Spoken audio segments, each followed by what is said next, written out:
ছবির মতো সুন্দর একটি গ্রাম, নাম ধুবরাজপুর। গ্রামটির সবুজ প্রাকৃতিক দৃশ্য দেখলে চোখ জুড়িয়ে যায়।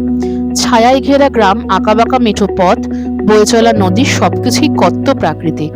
সকাল ৮টা নাগাদ অরূপবাবু, সুপর্ণা দেবী, অজয়বাবু ও মিতা দেবী কলকাতা থেকে রওনা হয়েছেন। একটি গাড়িতেই ৪ জন যাচ্ছেন। কলকাতা পেরিয়ে গাড়িটা এগিয়ে যাচ্ছে বীরভূমের দিকে।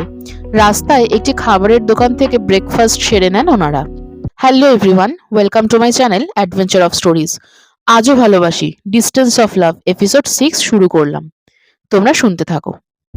বেলা প্রায় 11:30। শহরের কোলাহল থেকে দূরে গ্রামের এই স্নিগ্ধতা বেশ অনুভব করছেন অজয়বাবু ও মিতা দেবী। বুঝলে গিন্নি, অরূপবাবুদের সাথে এখানে এসে ভালোই করেছি। গ্রাম বাংলার এত সুন্দর পরিবেশ না হলে মিস করে যেতাম, মিতা দেবীকে বললেন অজয়বাবু। নিজের স্ত্রীকে ভালোবেসে উনি গিন্নি বলেই ডাকেন। দুপুর 12:30 নাগাদ অরূপবাবুরা পৌঁছলেন গ্রামের বাড়িতে। বড় লোহার গেটের সামনে গাড়িটা এসে দাঁড়ালো। বড় বড় অক্ষরে লেখা বসন্ত ভিলা। দরজা খুলে গাড়ি থেকে নামলেন অরূপবাবু, সুপর্ণা দেবী, অজয়বাবু ও মিতা দেবী। সদর দরজার সামনে পৌঁছতেই অরূপবাবু দেখল হাসি মুখে দাঁড়িয়ে আছেন ওনার বড় বৌদি সরমা সান্যাল। বরণ করে ঘরে তুললেন 4 জনকে। অরূপবাবুর দাদা বিজয় সান্যাল মেজ ভাইকে দেখে আনন্দে জড়িয়ে ধরলেন। কেমন আছিস দাদা? বললেন অরূপবাবু। বিজয়বাবু: খুব ভালো। কেমন আছেন বৌদি? সুপর্ণা দেবী: খুব ভালো আছি দাদা, তোমাদের দেখে আরো ভালো লাগছে। কত বছর পর এই হাসি মুখটা দেখলাম, বলে সুপর্ণা দেবীকে জড়িয়ে ধরলেন সরমা দেবী।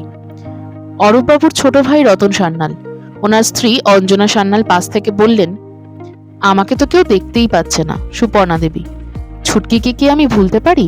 বলে অঞ্জনা দেবীকে জড়িয়ে ধরলেন সুপর্ণা দেবী। অজয়বাবু ও মিতা দেবীর সাথে সবার পরিচয় করিয়ে দিলেন। কেমন আছো কাম্মা? বলল আনন্দী, বিজয়বাবু ও সরমা দেবীর মেয়ে। সুপর্ণা দেবী: খুব ভালো আছি, তোরা কেমন আছিস বল? কত বছর পর এলে তুমি কাম্মা, বলে প্রণাম করলো অর্ঘ্য, বিজয়বাবু ও সরমা দেবীর ছেলে। থাক থাক, আর প্রণাম করতে হবে না, বললেন সুপর্ণা দেবী। ও জেঠি, আমাকেও একটু আদর করো, বলে লাফাতে লাফাতে এলো নন্দিনী, রতনবাবু ও অঞ্জনা দেবীর একমাত্র মেয়ে, সান্যাল বাড়ির ছোট মেয়ে। কেমন আছেন মা? বলে শাশুড়ি মা কুমুদিনী দেবীকে প্রণাম করলেন সুপর্ণা দেবী। অরূপবাবুর মা কুমুদিনী সান্যাল পরিবারের সব থেকে বয়োজ্যেষ্ঠ সদস্য। ওনার কথাই সান্যাল পরিবারের শেষ কথা। ভালো আছি মেজ বৌমা, কত দূর থেকে এসেছো, যাও সবাই হাত মুখ ধুয়ে নাও, বললেন কুমুদিনী দেবী। সেদিনের মতো দুপুরের খাওয়া দাওয়া সেরে যে যার ঘরে বিশ্রাম নিতে চলে গেল। এই নাও কফি, বলে শ্রাবণের হাতে কাপটা দিল মেঘলা। সারাদিন এত কাজের চাপের পর তোমার এই হাতের কফিটা ভীষণ দরকার ছিল, বলল শ্রাবণ। মেঘলা: আমি রান্না করছি, রাতের খাবার একেবারে খেয়ে যেও। শ্রাবণ: আজ আমিও তোমাকে রান্নাতে হেল্প করব। মেঘলা: আমি করে নেব, তুমি বসো, খুব ক্লান্ত তুমি। শ্রাবণ: সে তো তুমিও ক্লান্ত, আমি যেমন ডিউটি করে ফিরেছি তুমিও তো ডিউটি করে ফিরেছো, একসাথে কাজ ভাগ করে নিলে ভালোবাসা বাড়ে, বুঝলে? অবাক চোখে শ্রাবণের দিকে তাকালো মেঘলা। এত সুন্দর চিন্তা ভাবনা শ্রাবণের। হেসে রান্নাঘরের দিকে পা বাড়ালো। মেঘলার বাড়ির সামনের একটা ক্যাফেতে ক্লায়েন্ট মিটিং এ এসেছিল শ্রাবণ। বাড়ি ফেরার পথে মেঘলার সাথে দেখা করতেই শ্রাবণ মেঘলার বাড়িতে আসে। সন্ধ্যে 7টা বাজে। শ্রাবণের ক্লান্ত মাখা মুখটা দেখেই মেঘলা বুঝতে পেরেছে যে আজ কাজের খুব চাপ ছিল, তাই রাতে একেবারে ডিনার সেরেই যেতে বলল। চাল ধুয়ে ভাত বসিয়ে চিকেন কষা বানানোর প্রস্তুতিতে ব্যস্ত হয়ে পড়ল মেঘলা। পিছন থেকে মেঘলাকে জড়িয়ে ধরল শ্রাবণ। তুমি তো বললে রান্নাতে আমাকে হেল্প করবে, এখানে এসে রোম্যান্স করা হচ্ছে, মুখ গোমরা করে বলল মেঘলা। শ্রাবণ: রোম্যান্স করতে করতে রান্না করলে টেস্ট আরো ভালো হয়, বলে মেঘলার ঠোঁটের দিকে এগিয়ে আসতেই পিছন ফিরে শ্রাবণের হাতে দুটো আলু ধরিয়ে দিল মেঘলা। আগে হেল্প করো, তারপর রোম্যান্স। এখন যাও, এগুলো ধুয়ে কেটে দাও। হ্যাঁ অগত্যা, বলে বেজার মুখে আলু কাটতে বসলো শ্রাবণ। ওর করুণ মুখের ভঙ্গিমা দেখে মিচকি হেসে উঠল মেঘলা। রান্না প্রায় শেষের দিকে।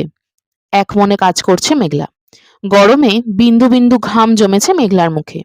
ফর্সা গাল দুটো হালকা লাল বর্ণ ধারণ করেছে। এলোমেলো খোপা করা চুলগুলো মুখের ওপর এসে পড়ছে। বিরক্ত হয়ে সরিয়ে দিচ্ছে বারবার। দূর থেকে মেঘলার প্রতিটি এক্সপ্রেশন লক্ষ্য করছে শ্রাবণ। কাজ সেরে রান্নাঘর থেকে বেরোতে গিয়ে মেঘলা দেখলো যে শ্রাবণ এক মোহময় দৃষ্টি দিয়ে দেখছে ওকে। মেঘলা: তুমি এখানে কি করছো? শ্রাবণ: আমার সুন্দরী বউকে দেখছি। বলে মেঘলার কোমর জড়িয়ে ধরল শ্রাবণ।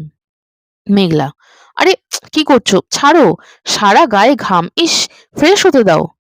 ছাড়বো না। বলে মেঘলার ঠোঁটের দিকে এগোতে যাবে, তখনই ফোনটা বেজে ওঠে শ্রাবণের। বাধ্য হয়ে মেঘলাকে ছেড়ে দিয়ে কল রিসিভ করে কথা বলতে চলে যায় শ্রাবণ। ফ্রেশ হয়ে এসে টেবিলে খাবার সাজিয়ে শ্রাবণকে খেতে দেয় মেঘলা, নিজেও খেতে বসে। মেঘলা: কেমন হয়েছে রান্না, খেয়ে বলো দেখি। শ্রাবণ: না, বেশি দিন দেখছি তোমাকে আর এখানে রাখা যাবে না। খুব তাড়াতাড়ি আমার কাছে নিয়ে যাওয়ার ব্যবস্থা করতে হবে, যাতে রোজ তোমার হাতের এরকম টেস্টি রান্না খেতে পারি। দারুণ হয়েছে চিকেনটা। দুজনে রাতের খাওয়া শেষ করলো। ৯টা নাগাদ শ্রাবণ নিজের বাড়ির দিকে এগোলো। মেঘলা শ্রাবণকে বিদায় দিয়ে সব কাজ শেষ করে ঘরে চলে আসলো। রাত প্রায় 11টা। হঠাৎ কলিং বেল বেজে উঠল। এত রাতে কে আসবে? দরজা খুলে অবাক হয়ে গেল মেঘলা। গল্পের প্রতিটি পর্ব তোমরা আমার এই ইউটিউব চ্যানেলে পেয়ে যাবে, তাই চ্যানেলটাকে সাবস্ক্রাইব করে বেল আইকনটা ক্লিক করে দিও। আর আজকের এপিসোডটা ভালো লাগলে ডেফিনেটলি ভিডিওটাকে একটা লাইক করে দিও।